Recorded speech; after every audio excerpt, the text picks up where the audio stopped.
काय बघता येतं का नाही? जर माणसं पाहून गाडी चालवा. अहो तुम्ही जरा मागे थांबायचं ना, मग गाडी येते अचानक, कळत दिसत नाही का तुम्हाला? अहो मागं थांबायचं म्हणजे मला काय माहिती होतं काय तुम्ही इथून येताय म्हणून? मॅडम, पोरांना शिकवा, आम्हाला शिकू नका. काय बोलायची पद्धत आहे काही तुमची? कळलं का? म्हणजे आम्हाला लागलं असतं मग. अहो म्हणजे चूक तुमची, वरून तुम्ही आम्हालाच बोलायचं. मा बाप कोण आहे माहिती का तुम्हाला? हा कोण आहे? कोण आहे म्हणजे तुम्ही ज्या गावात शिकताय ना, ज्या गावात शिकवताय ना, त्या गावाचा सरपंच आहे माझा बाप. आणि बोलताना जरा व्यवस्थित बोला, समोर कोण आहे काय आहे. अहो चूक कुणाची? बोलतोय कोण कुणाला? पटतय का तुम्हाला तरी? तेच म्हणलं मागाशी, पोरांना शिकवा लहान लहान, आम्हाला नाही, नाही तर बदली होईन इथून. कळलं का? जरा व्यवस्थित राहा. काय चूक आमची नव्हती, गाडी घसरली ती.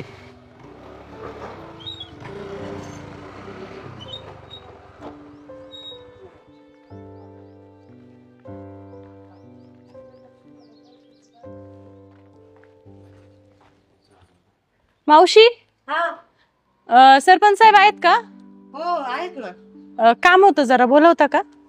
आहो आहो, येता का बाहेर जरा? काय झालं मॅडम, काय काम होतं?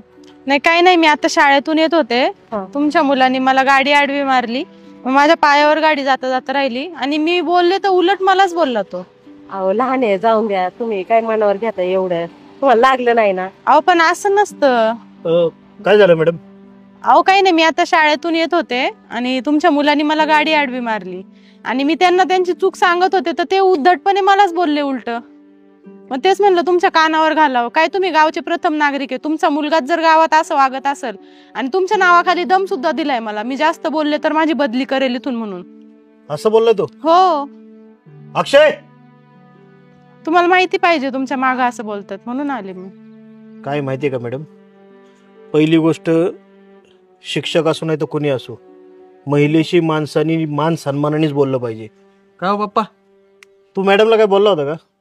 काय नाही, आपलं सहज अशी गाडी आडवी आली, जरा गडबडीत होतो, बोलला असं एखादा शब्द.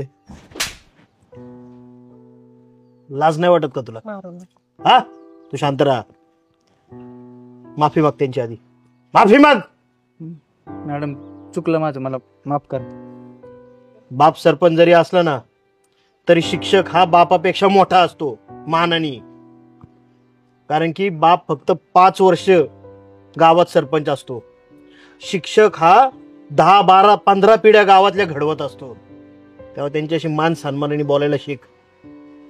आणि काय माहितीये का, सरपंच पद हे बापाला लोकांनी दिलेलं आहे. बापानी भीक मागून मतं गोळा केलेली आहेत, तेव्हा त्या लोकांचा मान ठेवायला शिका. पळा. चला येते मी. मॅडम, मुलाचं काय चुकलं असेल तर माफी मागतो. त्याच्या वतीने आम्हाला माफ नाही करा. तुम्ही नका माफी मागू, फक्त नीट व्यवस्थित बोलायला शिकवा, बस झालं तेवढंच. चल. चला.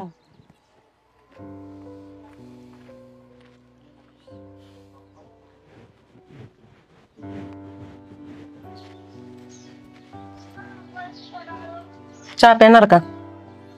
हा ठेव चार, आलोच. मला बोलायचं होतं थोडं. काय बोल.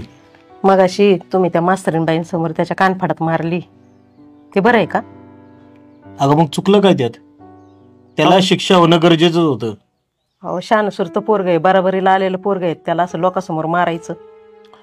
हे बघ, मुलगा किती वयाने मोठा झाला ना तरी बापापेक्षा बारीकच असतो. आणि जी गोष्ट चुकीची आहे ना त्यात शिक्षा मिळालीच पाहिजे.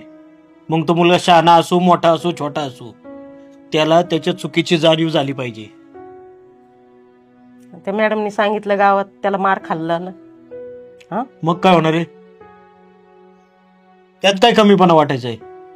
अरे जर चूक केली ना आपण, तर त्याची शिक्षा भोगताना माणसाला लाज नाही वाटली पाहिजे. आणि गावात सांगितलं म्हणजे तू काय त्याची पाठराखण करते की काय? अगं चुकलाय तुझा मुलगा, जी गोष्ट चुकीची आहे ना त्याला चूक म्हणलंच पाहिजे. भले तो आपला मुलगा असू नाही तर दुसऱ्याचा मुलगा असू. पण त्याला कमीपणा वाटेल ना. मग कमीपणा वाटेल म्हणजे तो कोण आहे असं मोठं? हा का सरपंचाचा मुलगा आहे म्हणून सगळं माफ आहे काय त्याला? सरपंचाचा मुलगा जरी असला ना तरी त्याच्या मनावर हे बिंबवू नका तुम्ही कधी की तुझा बाप मोठा आहे, तुझ्या हातून काही गुन्हा घडला तरी चालेल. उलट त्याला धाकात ठेवा. त्याला जाणीव करून द्या की तू लोकांशी नम्रतेत वागलं पाहिजे. आपणच आपल्या मुलांना बिघडवायचं नसतं. मन कठोर करायला लागलं ना तरी चालेल, पण त्यांच्या चुकीची जाणीव त्याला झाली पाहिजे. अहो शिक्षक म्हणजे आज कोण आले? गुरुजन आले. ते त्यांना तुम्ही असं बोलताय उलट पालट, आणि ही शिकवण देणार का तू मुलांना? उलट बोललं तरी चालतंय, तू सरपंचाचा मुलगा आहे. आईची माया कुठेही उपयोगाची नाही. वेळ प्रसंगी चुकीला चूक म्हणलंच पाहिजे मुलांच्या.